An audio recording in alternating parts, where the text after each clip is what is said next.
Okay, greetings everyone. Marhaba kulkum. Welcome to this online workshop, Using Popular Music in the Arabic Classroom with music journalist Danny Hajjar.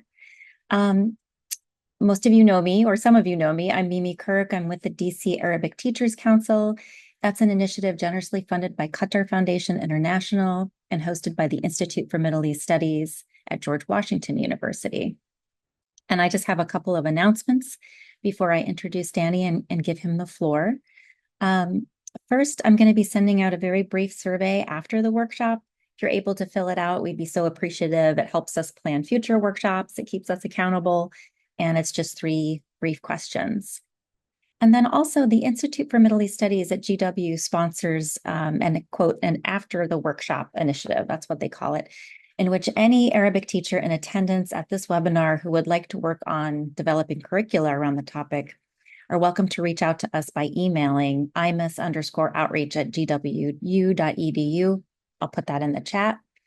And up to 3 attendees will be selected to participate in the workshop and will receive an honorarium of $500 once the curriculum materials are submitted. And so I'll also put a link in the chat that will take you to the collection of Arabic materials that have been done in the past, so you can get an idea of what you would produce if this is something you're interested in.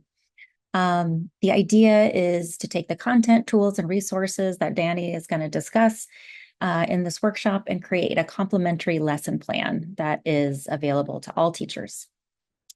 Okay, let me introduce our speaker, Danny, and we're so lucky to have you with us today. Thanks again for doing this. Danny's a music journalist based in Washington, D.C., focusing on the emerging Arabic music scene and artists from the Middle East, North Africa, and diaspora communities. He's written about Arabic music and Arab artists for Rolling Stone, Pitchfork, the New York Times, GQ Middle East, and Billboard Arabia, among other publications. He's also co-host of the Shik Shak Shook Ones podcast on the Afikra network. It's a show dedicated to music journalism and topical discussions about the emerging Arabic music scene. All right. Well, Danny, the floor is yours. Look forward to this. Thank you so much, Mimi, and it's great to be in community with all of you today. My name is Danny, and I feel like I have to get this off my chest before I get started. I'm a native speaker of Arabic, and I know that I took Arabic in college, and that really upset a lot of my Arabic professors because they're like, "Oh, here's another native speaker who knows what they're, all the words, but doesn't know how to read or write it." So I'm going to apologize on behalf of native speakers if you ever have them in your classes. Anyways, I felt like I had to say that because I never got a chance to say it at the time.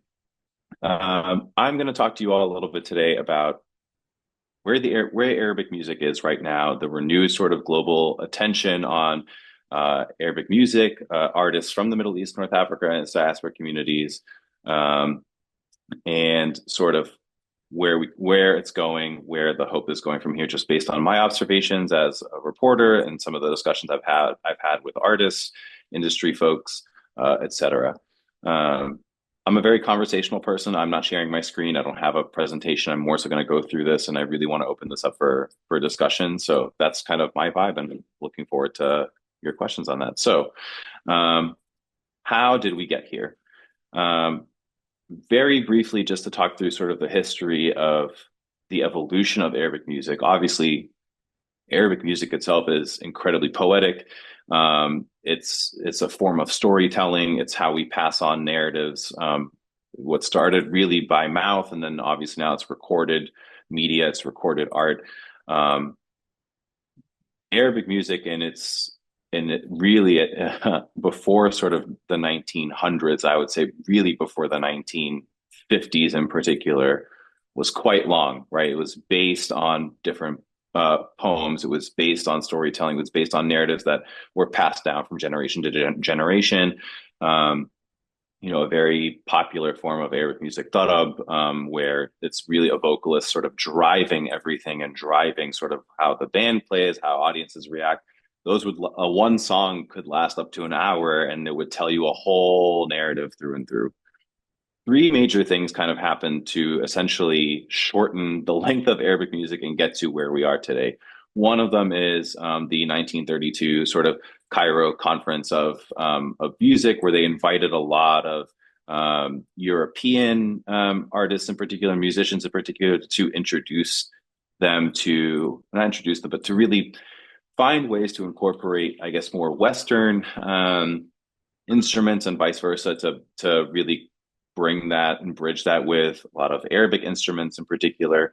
And that's where you start to see some elements of the beginnings of jazz music kind of entering and proliferating into Arabic music. The second thing is, in particular, in the rise of the 40s, 50s, and 60s, the film industry, again, particularly in Cairo and in Egypt, where they wanted to incorporate music. Obviously, you can't incorporate hour-long songs in movies, or else the movie would essentially just be the song. And so you had this idea of shortening the songs. They sounded a little bit more conventional. They sounded a little bit more Western in its format. And Egyptian icons like Abdul Halim Hafiz is one who really helped pioneer that as both a singer and a star in a lot of these very popular golden age of cinema movies. The third thing that I would make the argument is colonialism. Frankly, I mean, I think just general colonialism came in and forced native populations to change the way that they were performing their art, change the way that they were thinking about their art, and placed sort of the standard of what makes art, quote unquote, good, right? These three things help kind of lead into this era of the 70s and 80s, where popular Arabic music in particular sounded, again, incredibly conventional. It sounded a little bit more Western. There was more of a verse, chorus format that you would find in Western pop music, right? And with that came its boom in the 80s and 90s with big Arabic pop stars. A lot of them are still popular to this day, which blows my mind in particular that they have that kind of longevity. And really, you start to see songs and artists break through outside of the Middle East and North Africa in particular. Amr Diab, who I think many folks here may know who he is, but this massive Egyptian pop artist really had a lot of success in across the continent of Africa, in India, and toured in a lot of these places as well. You had someone like Sheb Khaled, who had a lot of success in Europe in particular, with Rai music. And they were some that were able to really penetrate those markets that way. You had someone like Sheb Mami, who collaborated with Sting for Desert Rose and was one of, I think, the first Arab pop, or the first artist from the region to appear on a Billboard Hot 100, and that kind of a thing, where that's an introduction for a lot of Western audiences to Arabic music in that kind of way. You fast forward a little bit, and what you're seeing now is Arabic music being proliferated through many types of mediums that are penetrating Western markets in particular. I'll start with TV and film.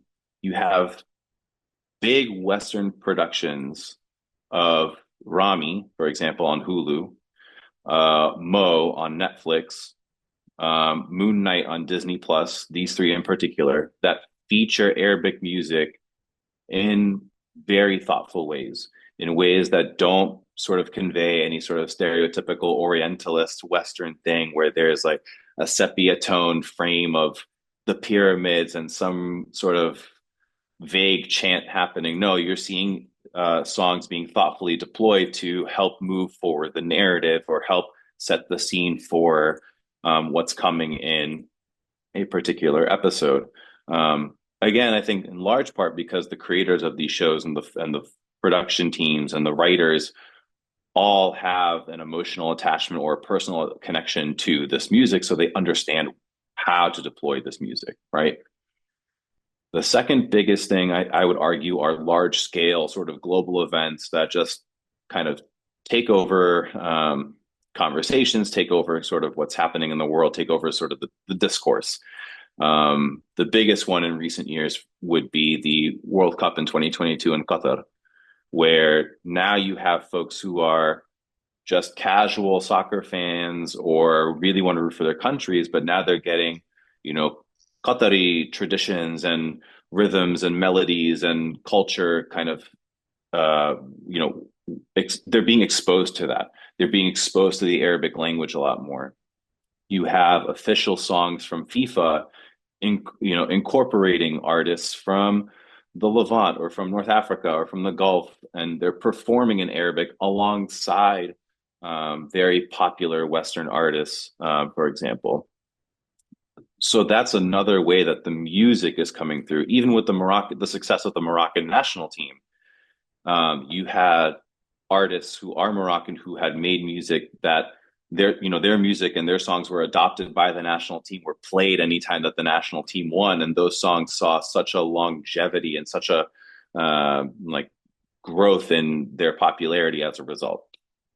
The third biggest thing, frankly, over the course of especially the last 6 years, is the breakdown of traditional music barriers. And what I mean by that is we all kind of remember buying a cassette, buying vinyl, buying a CD, and that would really be the CD you listen to for 5 months or 6 months or something like that, right? You know every song, you know everything. Now, 10,000 songs are being uploaded on Spotify daily, for example.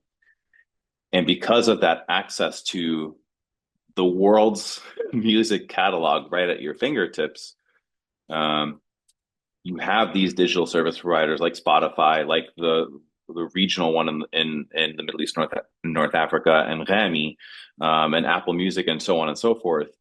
You have folks having the ability to now access this music much more easily than I think you would have had even just 15 years ago or 20 years ago. You now have artists who are breaking through on TikTok, for example, who are creating videos using Arabic songs or using, songs by some of these artists. You have the artists themselves who are particularly in the diaspora who are mixing English and Arabic and French. And not that that's new, that has been going on for a while. And I credit North Africans for that in Europe in particular. But you have a lot of those artists who are using TikTok and now speaking to diaspora communities, specifically in the United States and in Canada, who are helping to propel these artists to a whole other stratosphere. And the artists that I'm thinking of in particular, you may have heard of them, are Eliana, for example. Eliana, who is a Palestinian Chilean artist, she's performed at a lot of big, Western festivals, for example, has now seen this sort of success in the United States and Canada and Europe, and Saint Levant. Saint Levant is someone he's Palestinian, Algerian, and I forget which European country he's from. But anyway, he's got a lot in him, and he performs in French and in Arabic and in English, where you have a lot of diaspora communities who know all those three languages, or folks who grow up speaking those three languages, right? They tap into those communities in different ways in that structure. You have artists also from the region who maybe before, again, 15 years ago, would be a certain handful who were able to really travel, for example, and tour in Europe or in the United States or in Canada. You have more and more of those artists making that jump. Somebody like Wiggs, who is a massive Egyptian rapper, enjoys a lot of success. Did his first US tour across, I think it was like 7 or 8 or 9 cities just last year. Washington D.C. being one of them. I got a chance to meet him and go to his concert, which was incredible. And I think that's happening more and more, where those artists are going to different countries in Europe or going to the United States, and touring and building out their presence that way. You have these global collaborations that are happening between Arab artists and Latin artists, for example, or Afro pop artists, artists who are in sub-Saharan Africa, and enjoying success that way. Where we are now, I would argue, is that I think there's a lot of excitement around sort of where Arabic music is and this renewed attention on it and what's happening. And I think there's a quick what's the word I'm looking for? I think folks are very quick to compare it to the global success of K-pop, for example, of Korean pop music, or of reggaeton music in general, and just where those artists are. I think Arabic music has a little bit of a longer way to go. I think the foundation is being laid and has been laid, and I think these newer artists are building upon that foundation. But you're certainly seeing the seeds of that in real time, sort of growing and sort of taking on a whole other sort of stratosphere, to the point where people like myself, journalists, are able to write about Arabic music more consistently in Western publications. They want these stories. I think there's a desire generally to consume more global music. And I do think that Latin music and K-pop music, for example, helped pave the way for something like Arabic music to then be able to enter the global sort of conversation in a more thoughtful way. And on top of that, you're seeing now, I mentioned before, Cairo and Egypt all has long been sort of a hub of culture, whether it's music or film or TV or art or whatever it is. And I think it still plays that role. And I think Lebanon was, Beirut has historically been another place where there's always been sort of a lot of success from artists who are from that country, from Lebanon. You're seeing now, given sort of just political and that kind of thing, shifts in the region where the centers of culture are not necessarily shifting away from those two countries, but the balance is now maybe a little bit more in the UAE and in Saudi Arabia, because they do have a lot of money. They're able to bring in a lot of different, artists and kind of build spaces quicker, where obviously, we're seeing Lebanon in the midst of a war, and before that, an economic collapse. You're witnessing Egypt go through its own sort of economic collapse. So there's not really that appetite or that quickness to be able to continue that. All of these things are kind of pieces to the larger puzzle of Arabic music and what Arabic music is. And it's an exciting time. But it's also an uncertain time. There is no real strategy for how to grow Arabic music more thoughtfully.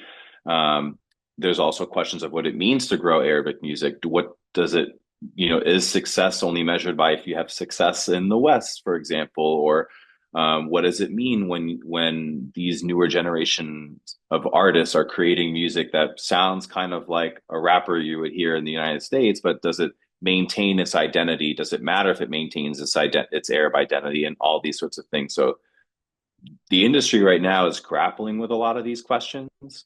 And it's interesting to kind of witness that sort of in real time.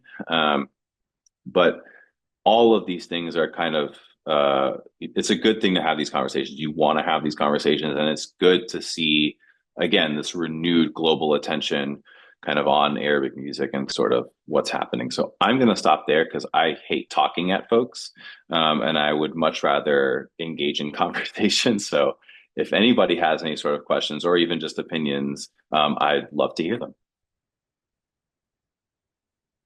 Yeah, please. Is it May? Yes. Hi, Danny. Thank you all for arranging this workshop, and thank you, Danny, for the information. I wanted just to hear more about songs in modern standard Arabic, Fusha.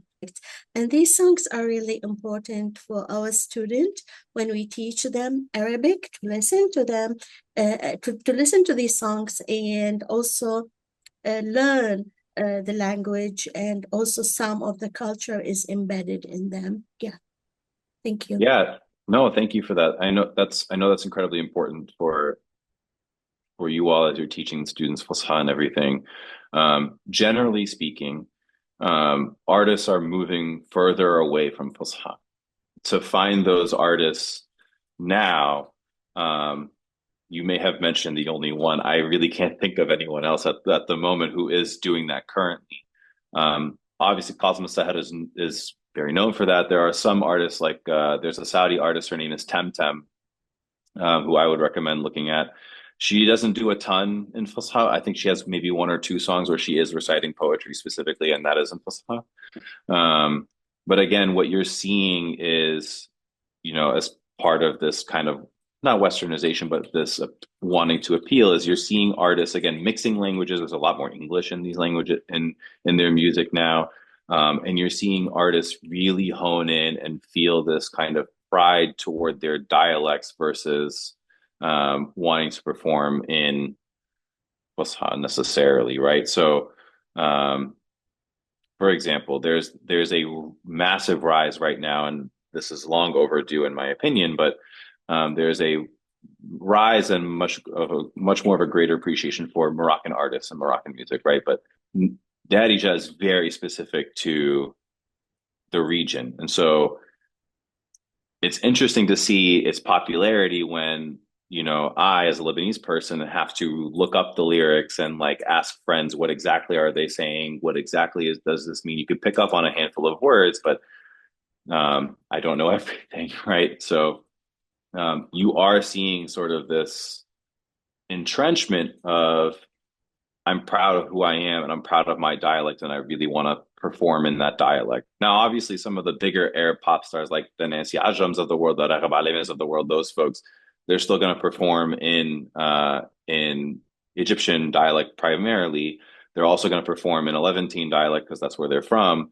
The other sort of dialect you're seeing is you're seeing a lot of the bigger pop artists perform in Khaliji dialect because that is again where the center of everything is right now. So you're seeing some of them like Muhammad Asaf, who he has a song. He came out with a song recently that was in that dialect, and you're seeing those rhythms even being used. So the Fusha question is interesting, and I know that that's something that I struggled with as a student. I'm sure you all debate this as professors as well of how much Fusha is too much Fusha versus how much do we think about dialects and which dialect do we prioritize and why and what does that mean? Those are very existential questions. I can tell you from the music standpoint, it is very difficult to find artists now who are performing Fusha versus artists that you probably are already using or already know who are performing in modern standard Arabic.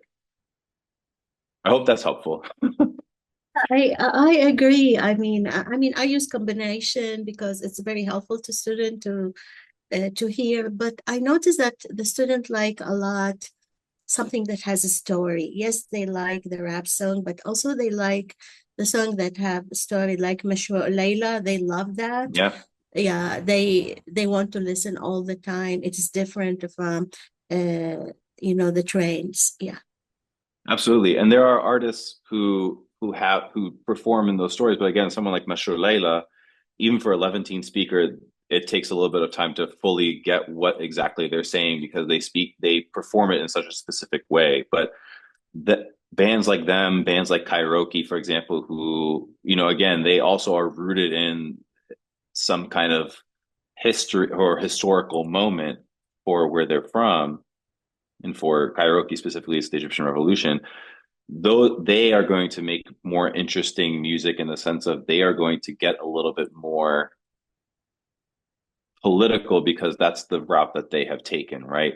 There are a lot of Sudanese artists who right now, for example, are creating music to talk about the war or discussing what it means to be forced out of your home and creating interesting music in that way. So I would look more towards sort of the indie bands more than anything.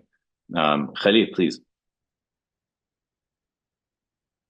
Oh, Khalid, sorry, you're on mute.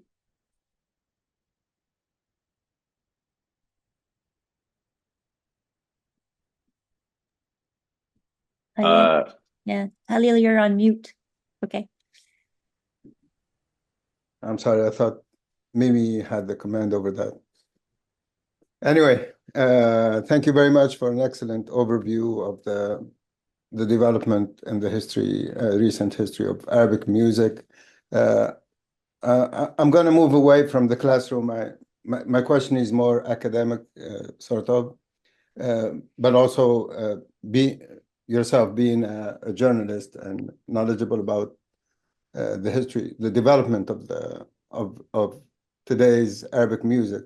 You did not mention Muhammad Abdul Wahab was a pioneer yes, in the introduction of Western instruments into Arabic music, and I think that's a key moment in the history of Arabic music, which links us to today's globalized world, so to speak, where distances do not mean that much anymore, and the accessibility to audiences everywhere in the world is really something that has revolutionized the music scene worldwide.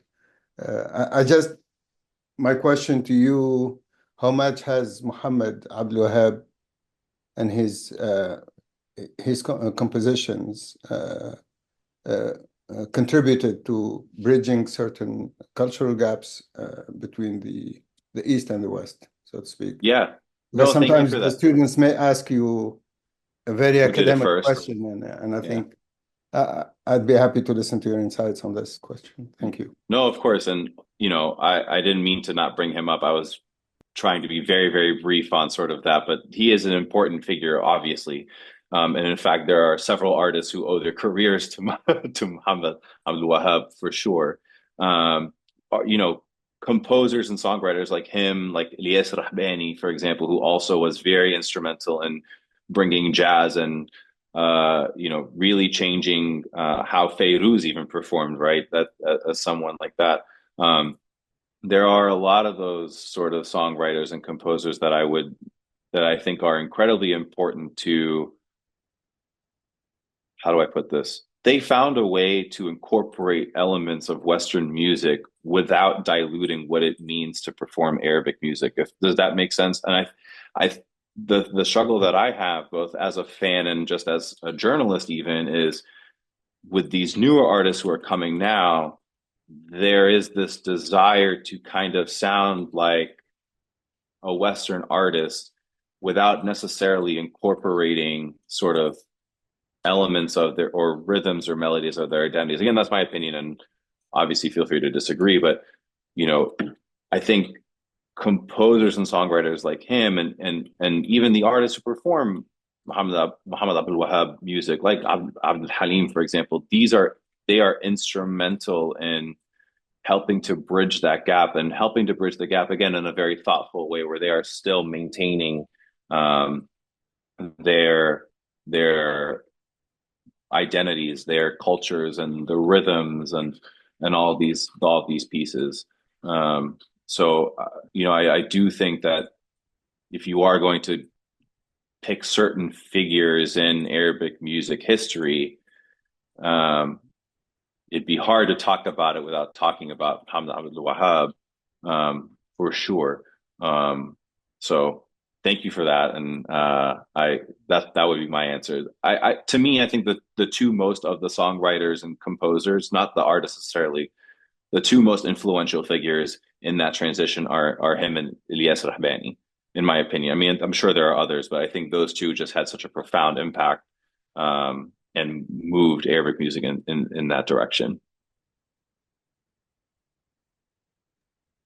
Thank you. I have a follow-up question. Sure, of course. If I may,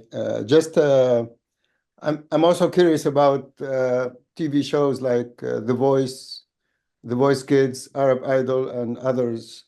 How much these fit into the picture for you as a journalist? I mean, I think they fit into the picture in the sense of they help promote newer popular Arabic music artists within the region. I don't know that they necessarily are able to permeate outside of the Middle East and North Africa. But again, things like Studio El Fen in Lebanon, or things like Arab Idol, for example, or Star Academy, or now The Voice and The Voice Kids.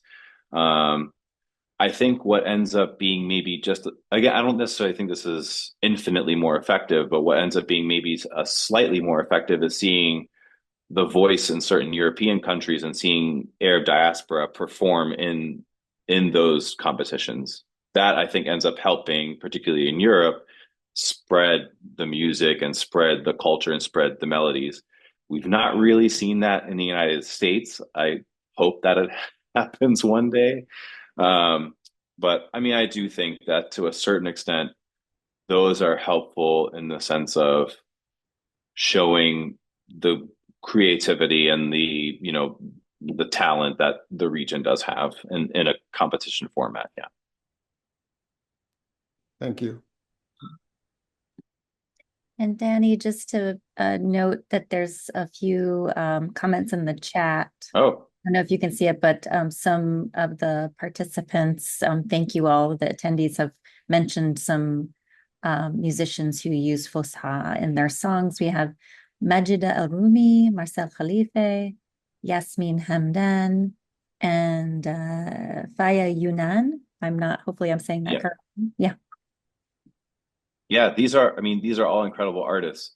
But again, I will say, I think, and correct me if I'm wrong, but I think the question was more of some of the current crop of artists, the newer artists that are making these waves. And this is where you're starting to see a little bit of the disconnect between artists like Majda Rumi or artists like Marcel Khalife, who, again, were, a few decades ago were really at their peak. I mean, they're still popular, but really at their peak of making the music.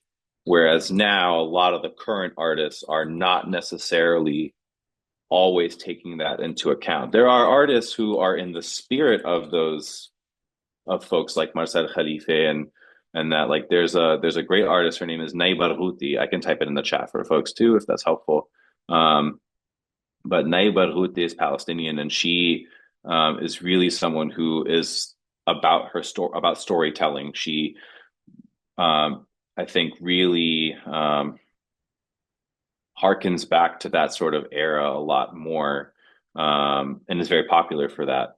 But again, I think she's very popular within Palestinian and probably within just Levantine communities, whereas the other ones are doing very different things. Like she would be an exception.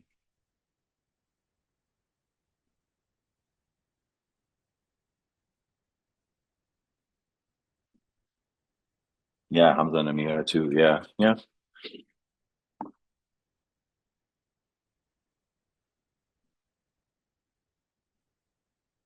Question for you, Danny, if no one has. Okay, hi.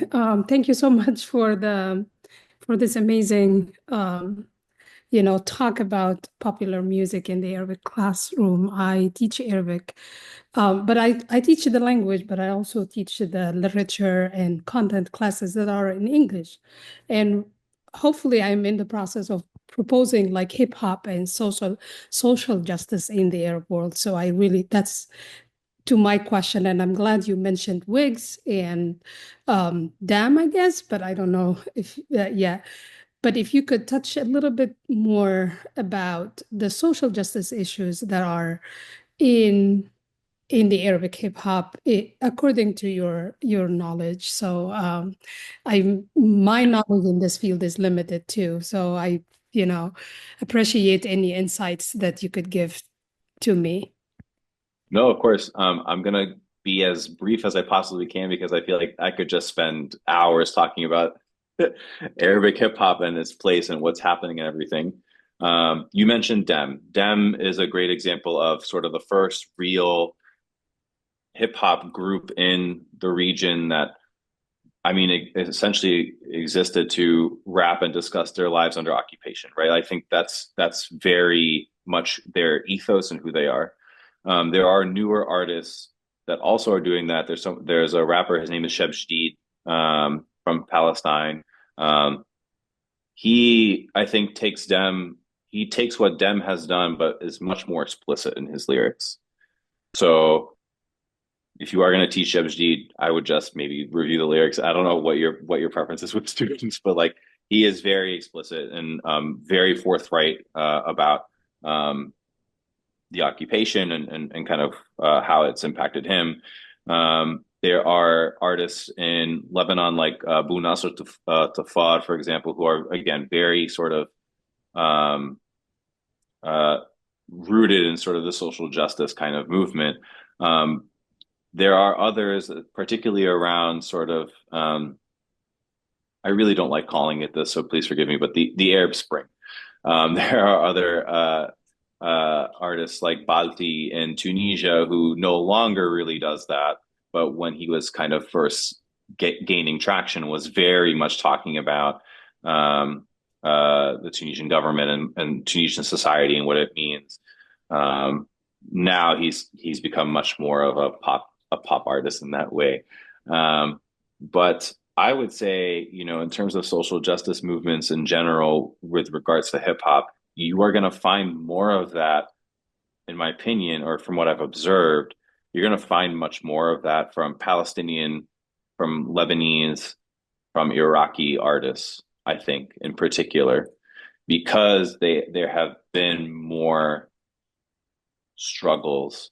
You'll find flashpoints from the other countries, right? Like I think you'll find them in around 2011 to 2014 or so with Tunisian rappers or some Egyptian rappers.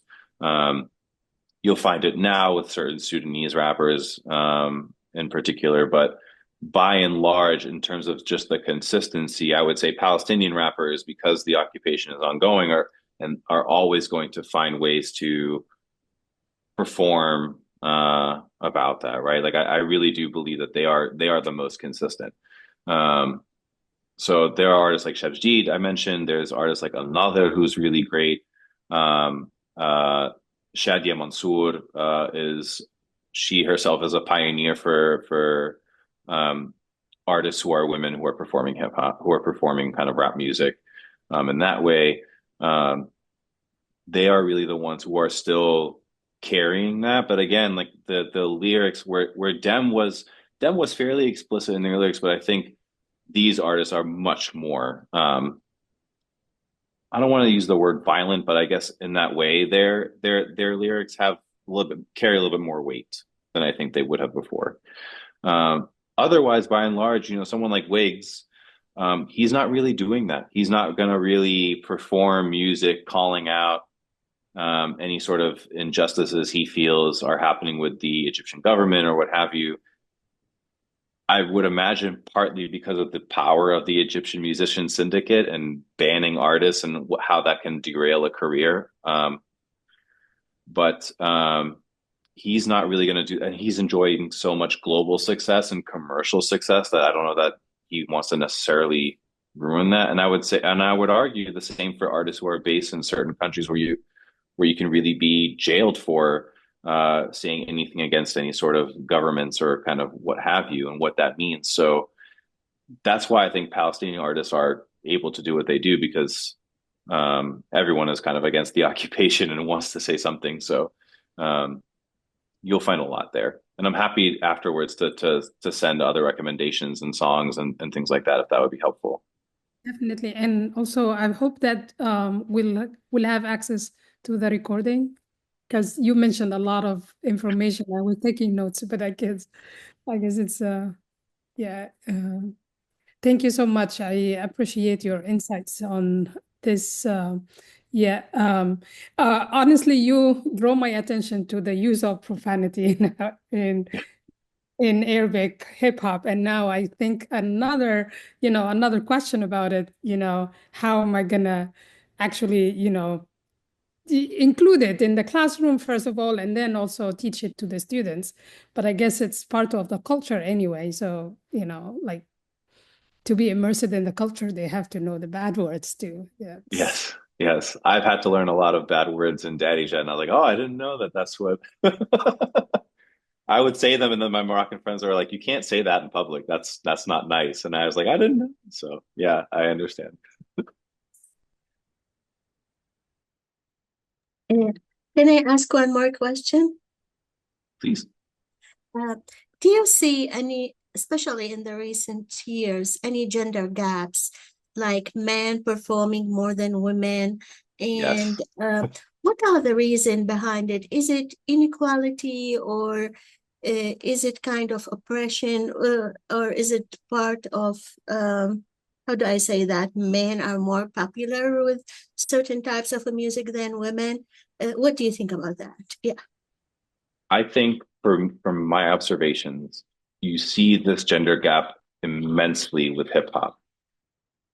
I would argue you kind of see it everywhere, not just in our region when it comes to that genre specifically, but I do think that the gender gap is quite immense, even though there are a lot of you know, women who are performing hip hop, and I would argue are much better than some of the men that are popular, but for a lot of sexist reasons are not getting the same sort of traction necessarily, or are not getting the same opportunities that their male counterparts are getting.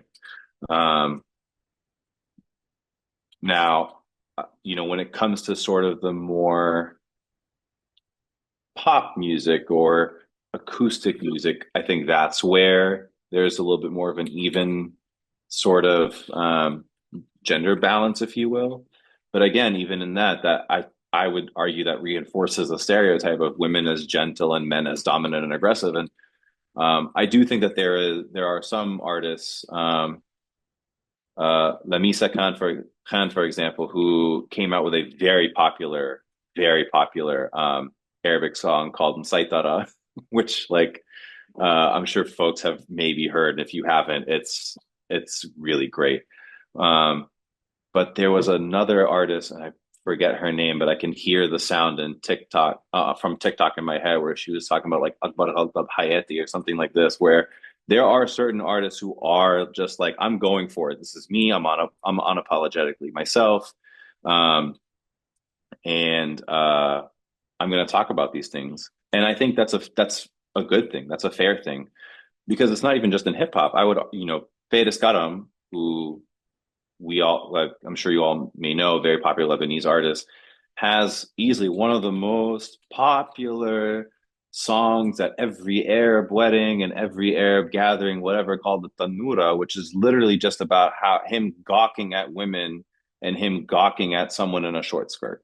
I mean, that's as sexist as they come, right?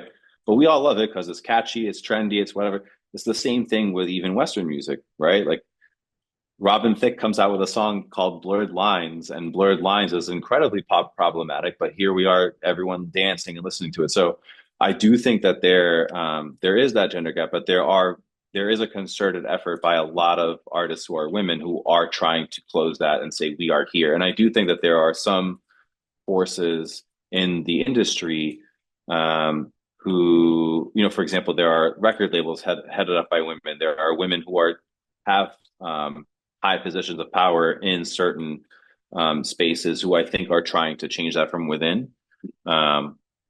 So but Danny, that gap is, yes, sorry. Sorry to interrupt you. In relation to that question, not popular artists, let's come to the young people, young generation. I attended last week a Chinese and Korean hip hop party. It was amazing. I've never seen such a thing in my life. They are so advanced in dancing and in music. And they have this song called Mafia. It was really beautiful. I didn't know. Yeah. Are the young people in the Middle East? I don't watch a lot of TikTok. Do they have the same genre in performing? Because this will be very interested to learn about.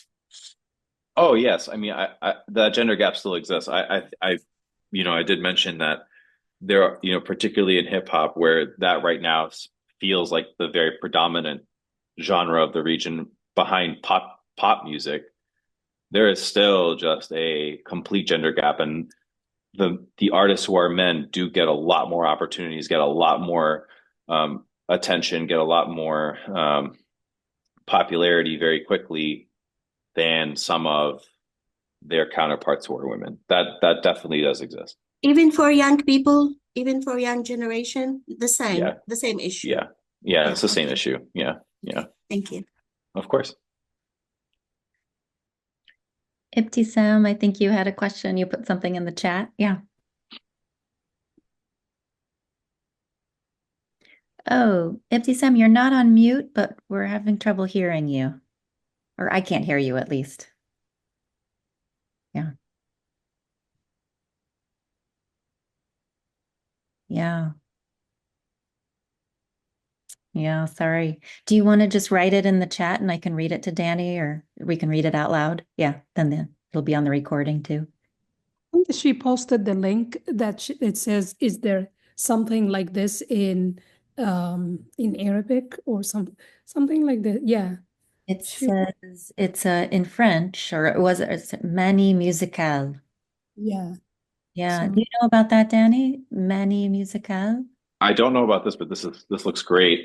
If you're looking for educational resources, I highly recommend Afikra. I can type that in the chat as well for everyone. I think they may have some things on Arabic music, but they have just great resources in general on Arab culture, film, art, TV, all the different things, specifically for educators.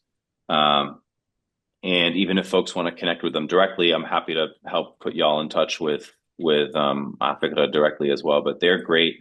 They are based in Beirut, but they kind of hold these they call them salons. They host these sort of gatherings all across the world, literally. And it's a space for just anybody who wants to attend to present on any kind of topic that relates to the region in any kind of way. And they hold panel discussions. They do a lot of these things. So I highly recommend them. I think they're a wonderful, wonderful tool.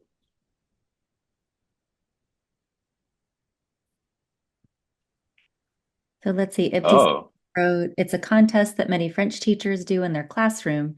There are brackets. Students learn the songs and eliminate until they have a final winner. Oh, interesting. Okay. that's really cool. I don't know of anything like that exists for us, because I think Arabic music is such a source of pride that you're going to have Lebanese people being so upset with Egyptians and Egyptians being upset with Iraqis. So I don't know that we can even handle that. We still can't even agree on who makes better hummus. So I don't know that we can agree on who has a better art. If y'all are interested in a very quick aside and a very quick candid story, I know one of the things I shared that I'm hoping that you all maybe had a chance to take a look at were the list of the 50 best Arabic pop songs of the 21st century that I and a lot of other people worked on together for Rolling Stone. Let me tell you, the divisions of that conversation were fascinating. I had Egyptian friends who were like, "How come Muhammad Munir is so low? How come you don't have like XYZ artists?" I had Lebanese people saying, "How could Nancy Ajram ever be number two? She should be number one." And then Egyptians like, "That's crazy. Amr Diab is always number one." I had Iraqi friends say, "How come Cosma Seher is so low?" I had the three Sudanese colleagues who worked on it said they were the best, because they were like, "Thank you for including Sudan. We always get left out of these conversations." So it's that kind of thing that I love to see, but I don't think that we could ever handle that as a region. So yeah. Sorry, that was a quick aside, but I thought maybe that might be fun.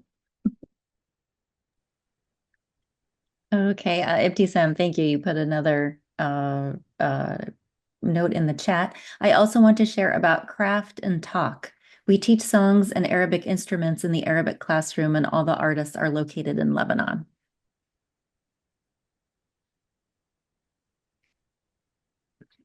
Is that oh, that's okay. Yeah, no problem about your microphone. Is there a link or anything you can share for that for the audience? I'll have that in the chat. Okay, thank you. So we have about 10 more minutes if there are any more questions. Yeah. I have a question. Please. Danny, hi. First of all, I've seen you on Twitter for so many years, and I'm happy to run into you and over Zoom at least. My question is, I would love to know about any resources that give the social historical context to music. So I know you mentioned Rai, and Rai is deeply rooted in sort of social protest and et cetera. But I don't know if you had any sources that kind of, went into that more deeply for any specific country, the Arab world in general. Thank you. Whew. That's a great question. First of all, I'm terrified that you've seen my Twitter. Second of all, they're not coming to me. I can get back to you and I can give you a list of resources and a list of some other academics that been in touch with who do a lot of this work, and can better speak to this. So I can follow up with you after this. I'm so sorry. There are is the short answer. But yeah.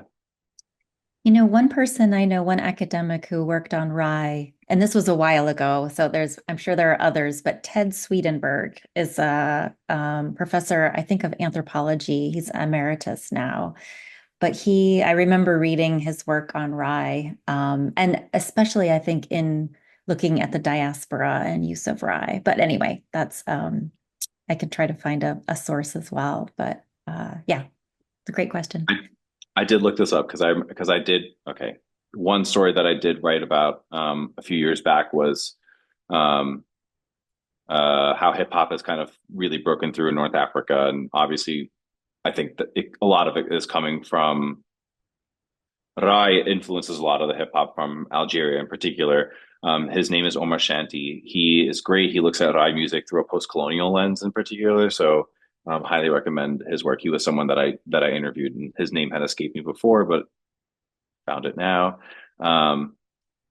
Another person, her name is Christina Almeida. She looks at Moroccan hip hop in a social justice lens.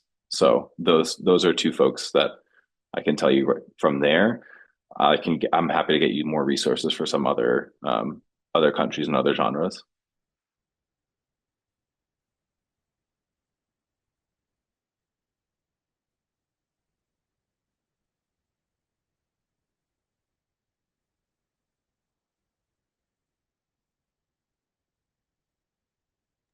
Danny, in the US, there are many Arabs who lives here, and some of them are artists, a musician, and like there is a big group in Pennsylvania, Al Bustan. They do music, they perform in a school. I wonder if they are very popular within. They are popular only in the US, maybe not in the Middle East. Yeah. Have you worked within that area, the Arab American music, or did you write anything about it? There is also a big museum in Detroit, in Dearborn, is Arab American Museum. Also, they have a lot of articles about all the Arabs pioneer in the field, in different fields, and one of them is in music. Yeah. No, highly recommend the Arab American Institute. I've gotten a chance to get to speak a lot with Matt Stifler, who I think was one of the curators of the museum. He's really great. There are groups and events and organizations like that in the United States that kind of cultivate these community spaces. That is certainly it. From a music standpoint, there are a couple of dance parties in particular that happen primarily in New York, but I think are spreading throughout the United States. One is called Lay Lit. That they host like night parties. It goes on to like 2 a.m. But they are also a space for not just kind of Arab music and Arabic music in general, but queer Arab music and queer identity as Arabs as well. There's also the Hazza party. They primarily perform in New York. And again, the performers that they bring are of Arab descent or from a certain country, which is really, really great. It's really cool to witness. There are organizations, I should say, like Between East in Los Angeles, where they will bring together panel discussions about music and art and culture. They'll bring performances from different artists and then have the artist give a talk afterwards, for example. Oh my gosh, I'm trying to think of so many more. There is a good friend of mine and an incredible rapper, and I would argue, is a big pioneer of Arab American rap in particular. His name is Omar Effendum. He along with his producer Joey and his friend Ronnie Malley himself is an incredible oud player. They have created a theatrical, I guess, program called Little Syria, where they tell the story of literally Little Syria in New York. And they tell it through song, and they talk about it through, and Omar raps and Ronnie plays the oud, and Joey is like in the back doing fun things with his production stuff. But they tell that story of like how Little Syria came to be, how it existed, the culture and things like that.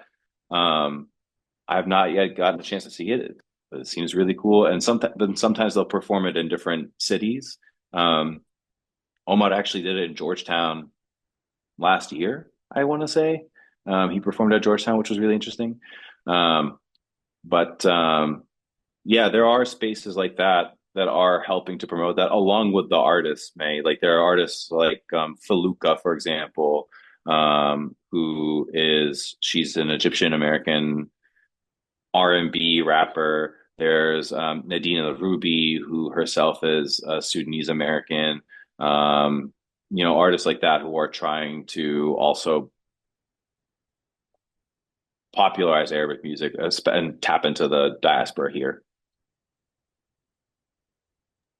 Thank you, Danny. This is great. Thank you for all the information. Of course. Could you repeat the name of the Sudanese artist? Yes. So Nadina, sorry, I meant to type that in. Her name is Nadina Ruby. Thank you. She actually has been hosting concerts in New York called Sudanese Nights, and each of those concerts is happening, I think, about once a month, where proceeds are going to Sudanese refugee organizations. But she, along with a lot of other Sudanese performers, are doing that, and it's really cool. Khalil. There's also the National Arab Orchestra, who's more on the classic side, but it's they perpetuate the tradition here in the United States. They're very popular. They were just at the Kennedy Center a few months ago, and I couldn't get tickets because they sold out And within last year as well. 2 minutes. Yeah, it's crazy.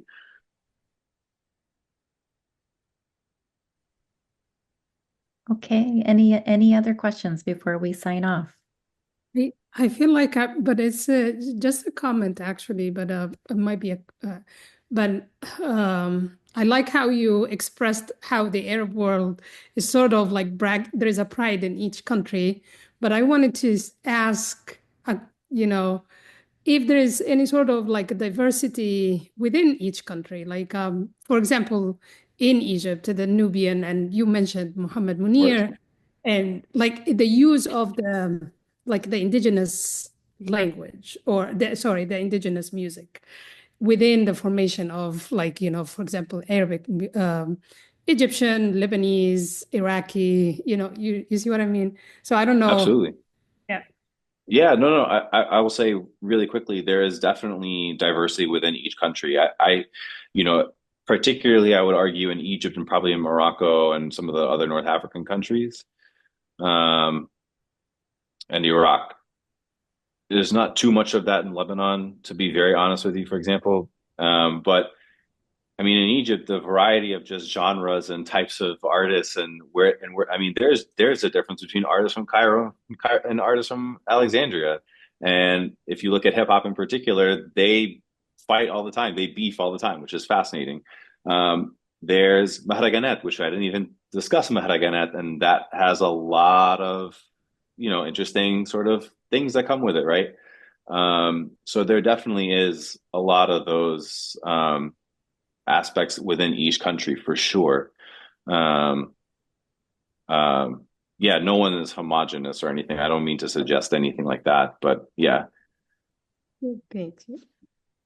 And maybe just a quick question for me, actually. Oh, and then Khalil, in North Africa, is there anything you could speak to with Amazigh language and music, in terms of that heterogeneity?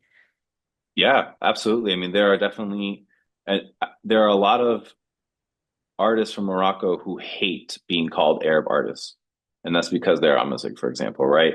And they root a lot of their work in Amazigh culture. There's an artist, her name is Manal, who I believe does that very well. And she's actually just just recently put out an album that I highly recommend. There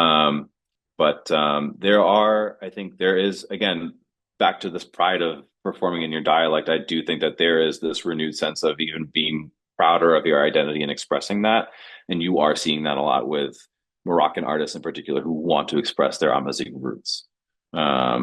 So that also is great to see. One very quick thing about Maharaganat, I don't recommend any of you teaching that in your classes.